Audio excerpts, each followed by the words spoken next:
ایک ایسی شخصیت جن کے بارے میں ہمارے نبی کریم صلی اللہ علیہ وسلم نے فرمایا کہ میرے بعد کوئی نبی ہوتے تو عمر ہوتے، جن کے بارے میں کافروں نے یہاں تک کہا کہ اگر ایک اور عمر ہوتا تو آج پوری دنیا میں صرف اسلام ہوتا۔ ایک ایسی مہان شخصیت جو انصاف اور عدل کی مثال ہے۔ میرے اندر اتنا چینجز کیسے آیا؟ میں پہلے بہت دنیاوی چیزوں میں کھوئی رہتی تھی، میرا دل دین کی طرف اتنا زیادہ مائل کیسے ہوا؟ السلام علیکم، کیسے ہیں آپ سب لوگ؟ آئی ہوپ آپ سب لوگ ٹھیک ہوں گے۔ الحمدللہ میں بھی بالکل ٹھیک ہوں۔ ویلکم بیک ٹو مماز ورلڈ۔ جس طریقے سے ہمارے گھر میں کوئی مہمان آنے والے ہوتے ہیں تو اس سے پہلے ہم پریپریشن کرتے ہیں، گھر کی صفائیاں کرتے ہیں، کھانے بنا کے رکھتے ہیں، ساری پریپریشن کرتے ہیں، ٹھیک اسی طریقے سے ہمارے سب کی زندگی میں جو سب سے خاص مہمان ہوتے ہیں وہ ہے رمضان۔ تو رمضان کی تیاری آپ لوگوں کی یہاں بھی ماشاءاللہ سے خوب زور و شور سے چل رہی ہوں۔ تو جی سیم اسی طریقے سے میں نے بھی جو ہے وہ کچھ نہ کچھ ایسا روز ایسا میں ایک ٹاسک لیتی ہوں کہ آج مجھے یہ کرنا ہے، کیونکہ ڈیلی جو ہے ایسا نہیں ہے کہ صبح سے شام تک ہم لگے وہ پورا کام ایک ہی دن میں پورا کریں۔ ایسے ہمیں کرنا بھی نہیں چاہیے کیونکہ ہم لوگ تھک جائیں گے تو پھر ہم کچھ بھی نہیں کر پائیں گے۔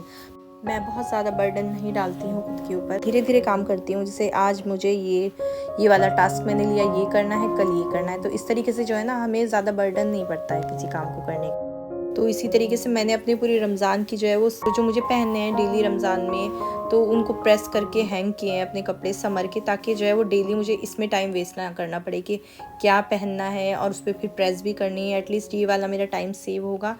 اور یہ ایک بہت چھوٹی سی ٹپ میں آپ لوگوں کو بھی دینا چاہوں گی کہ اگر آپ اپنی وارڈروب رمضان کے لیے پہلے سے پریپیئر کر کے رکھیں تو پھر رمضان میں نا یہ والا آپ کا ٹائم بہت بچنے والا ہے۔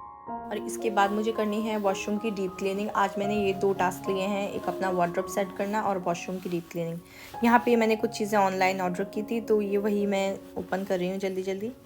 اور آج میں آپ لوگوں کے ساتھ اپنی تھوڑی سی جرنی شیئر کروں گی کہ کس طریقے سے مجھے موٹیویشن ملا یا کس چیز سے میں اتنی زیادہ انسپائر ہوئی ہوں کہ اب مجھے نا خود ہی دل سے جو ہے وہ اتنا زیادہ اٹیچمنٹ ہو گیا ہے ان سب چیزوں سے، دین کی قصوں سے، نبیوں کے قصوں سے، اور مطلب بس مجھے ہر وقت لگا رہتا ہے کہ میں کچھ نہ کچھ ایک نئی چیز جو ہے وہ سیکھوں، ان کے بارے میں جانوں، تو وہ چیز میں آپ لوگوں کے ساتھ ضرور شیئر کروں گی انشاءاللہ تعالی۔ ہو سکتا ہے آپ لوگوں کو بھی کہیں نہ کہیں اس سے کچھ بینیفٹ ملے، تو پلیز میرے ساتھ اینڈ تک بنے رہیں۔ ایک ایسی ہستی جن کے بارے میں ہمارے حضور صلی اللہ علیہ وسلم نے ہی فرمایا تھا کہ اگر میرے بعد کوئی نبی ہوتا تو وہ عمر ہوتے۔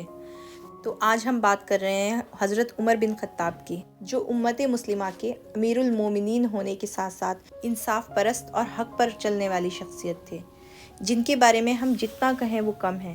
حضرت عمر بن خطاب جو ہے وہ ہم سب کے لیے ایک انسپریشن ہیں، ہم سب کے آئیڈیل ہیں۔ حضرت ابو بکر صدیق کے بعد جو دوسرے خلیفہ ہمارے تھے وہ حضرت عمر بن خطاب ہی تھے، جن کے بارے میں ہمارے حضور صلی اللہ علیہ وسلم نے فرمایا تھا میرے بعد کوئی نبی ہوتا تو وہ عمر ہوتے۔ تو ان کی شخصیت کے بارے میں کچھ بتانے کا صرف یہ ایک لائن ہی کافی ہے کہ وہ کیا چیز ہوں گے جن کے بارے میں ہمارے حضور صلی اللہ علیہ وسلم نے ہی اتنی بڑی بات کہی۔ حضرت عمر کی جرنی ہی ایسی ہے کہ اس کو دیکھ کر ہی کوئی بھی انسان جو ہے وہ بالکل دین پر اور حق کے راہ پر چلنا شروع کر سکتا ہے، لیکن اس کو دل سے سمجھنے کی ضرورت ہے۔ تو سیم اسی طریقے سے میرے ساتھ ہوا۔ میں جو اتنی زیادہ انسپائر ہوئی ہوں وہ میں حضرت عمر بن خطاب میں نے سیریز دیکھی، اس کے بعد جو میرا دین کا نظریہ میرے لیے جو بدلا ہے نا، وہ بس میں آپ کو بتا نہیں سکتی۔ اس سیریز نے میری لائف میں کتنا بڑا جو ہے وہ چینج لایا ہے۔ اور سب سے پہلے میں ایک بات یہاں کلیئر کرنا چاہوں گی کہ حضرت عمر بن خطاب کے اوپر جو یہ سیریز ہے اس کو دیکھنا کوئی گناہ نہیں ہے، کیونکہ عمر بن خطاب جو ہے وہ ہمارے خلیفہ تھے، وہ ہمارے نبی نہیں تھے۔ جو سیریز ہمارے نبیوں پہ بنائی جاتی ہے اس کو دیکھنا واقعی گناہ ہے، وہ ہمیں بالکل نہیں دیکھنا چاہیے۔ لیکن حضرت عمر بن خطاب ہمارے خلیفہ تھے، اور اس سیریز کو تو بلکہ ہمیں اور دیکھنا چاہیے، کیونکہ اس میں سارا ہمارا اسلامک اسٹرگل دکھایا گیا ہے، کس طریقے سے اسلام پھیلا ہے، کتنی مصیبتوں سے اسلام جو ہے وہ آگے بڑھا ہے، کتنی پریشانیاں اس ٹائم کے لوگوں نے سب نے جھیلی ہیں۔ تو بلکہ اسے دیکھ کر تو ہمارا دین کا جذبہ اور مضبوط ہوتا ہے، اور ہمارے اندر وہ فیلنگ آتی ہے کہ ہم لوگ بھی مسلمان ہیں اور ہم کیا کر رہے ہیں اپنے دین اسلام کے لیے، جس کو پھیلانے کے لیے ہمارے نبیوں نے اور ہمارے صحاباؤں نے اتنی قربانیاں دی ہیں۔ یہاں تک کہ ڈاکٹر ذاکر نائک صاحب نے بھی کہا ہے کہ اگر ہمیں کچھ دیکھنا ہی ہے تو ہم عمر سیریز دیکھ سکتے ہیں۔ ویسے تو ٹی وی دیکھو ہی نا تو زیادہ بہتر ہے، لیکن ایسا تو ہم لوگ کرتے نہیں، سبھی لوگ دیکھتے ہیں، موویز بھی دیکھتے ہیں، سیریلز بھی دیکھتے ہیں، گانے بھی دیکھتے ہیں۔ تو وہ نہ دیکھ کر ہم کوئی ایسی چیز ہی دیکھیں جس سے ہماری اسلامک نالج انکریز ہو اور ہمارے اندر ایک دین کا جذبہ آئے۔ تو میں تو مطلب یہ میرا بس نہیں چلتا، میں ہر ایک بندے کو پکڑ کے کہوں کہ آپ عمر بن خطاب سیریز ضرور دیکھیں، اس کو اگر آپ نے اپنی زندگی میں نہیں دیکھا تو پھر آپ نے کچھ نہیں دیکھا۔ مطلب میں نے وہ 3 سے 4 بار میں آلریڈی دیکھ چکی ہوں، اور میری فیملی میں میرے بچوں نے، میرے ہسبینڈ نے، سب نے دیکھی ہے وہ۔ میں سب کو دکھاتی ہوں، جب بھی میں دیکھتی ہوں سب میرے ساتھ دیکھتے ہیں، لیکن میرا دل نہیں بھرتا۔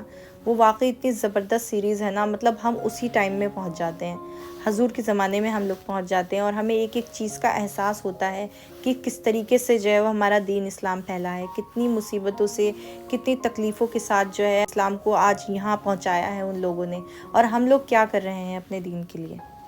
اچھا، یہ جذبہ ہمارے اندر تب آئے گا جب ہم پہلے نمازوں سے جڑیں گے، جب ہم نمازوں کے پابند ہو جاتے ہیں نا، دین کی طرف ہمارا جھکاؤ ہونا شروع ہو جاتا ہے، تو پھر خود بخود ہمارا دل کرتا ہے کہ ہم اس سے جڑی ہوئی چیزیں اور زیادہ دیکھیں اور زیادہ پڑھیں۔ دیکھیے، جو چیز نا ہم پڑھتے ہیں، ہم بکس پڑھتے ہیں، وہ چیز شاید ہمارے مائنڈ پہ اتنا امپیکٹ نہیں ڈالتی، جو چیز دیکھ کر نا ہمارے مائنڈ میں وہ ہسٹری جو ہے بیٹھ جاتی ہے۔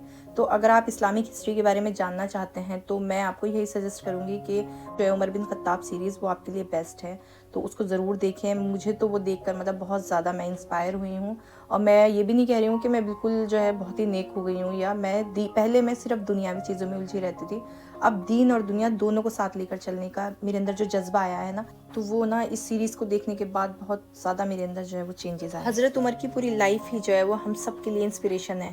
22 لاکھ مربع میل کے جو مالک ہوتے ہوئے بھی ایک معمولی سی چٹائی کے اوپر سوتے تھے اور بہت پرسکون نیند سوتے۔ ایک بار رومن امپائر سے ایک شخص ان سے ملنے کے لیے آئے، تو وہاں کے جو لوگ تھے وہ ان کے پاس لے گئے کہ بھئی آپ کے امیر المومنین، یعنی کہ آپ کے جو راجہ ہیں یہاں پہ حضرت عمر، مجھے ان سے ملنا ہے۔ تو انہوں نے سوچا کہ بھئی وہ تو بہت بڑے محلوں میں رہتے ہوں گے، لیکن جب وہ ان کے پاس پہنچے اور انہوں نے دیکھا کہ حضرت عمر جو ہے وہ مسجد کے باہر ایک معمولی سی چٹائی کے اوپر بہت پرسکون نیند سو رہے تھے، تو وہ شخص نہ دیکھ کر بہت حیران ہوا۔ اس نے کہا، یہ ہے تمہارے راجہ؟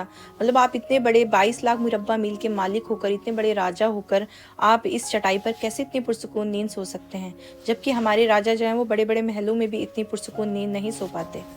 حضرت عمر کی اتنی سادگی دیکھ کر نا وہ بولنے لگے کہ اے عمر، تم انصاف کرتے ہو تو تمہیں کوئی ڈر نہیں ہے، اور ہمارے بادشاہ لوگوں پر ظلم کرتے ہیں، ناانصافی کرتے ہیں، اسی لیے وہ بڑے بڑے محلوں میں بھی اتنی پرسکون نیند نہیں سو پاتے، کیونکہ آپ انصاف پسند ہو، اسی لیے آپ کو اللہ کے علاوہ کسی کا ڈر نہیں ہے۔ تو اس سیریز کے بارے میں سچ میں جب بھی میں بات کرتی ہوں نا، میں تو لٹرلی نا بالکل ایسی ایموشنل ہو جاتی ہوں، تو اس کے بارے میں تو میں جتنی بات کروں نا اتنا کم ہے۔ بس میں آپ لوگوں سے کہنا چاہوں گی کہ پلیز پلیز رمضان کے بعد جب بھی آپ فری ہوں، آپ اس سیریز کو ضرور ایک بار دیکھیں۔ مجھے پوری امید ہے آپ کو بہت بہت پسند آئے گی، اور انشاءاللہ کہیں نہ کہیں نہ وہ آپ کے مائنڈ پہ ایک امپیکٹ ہی چھوڑ کر جائے گی۔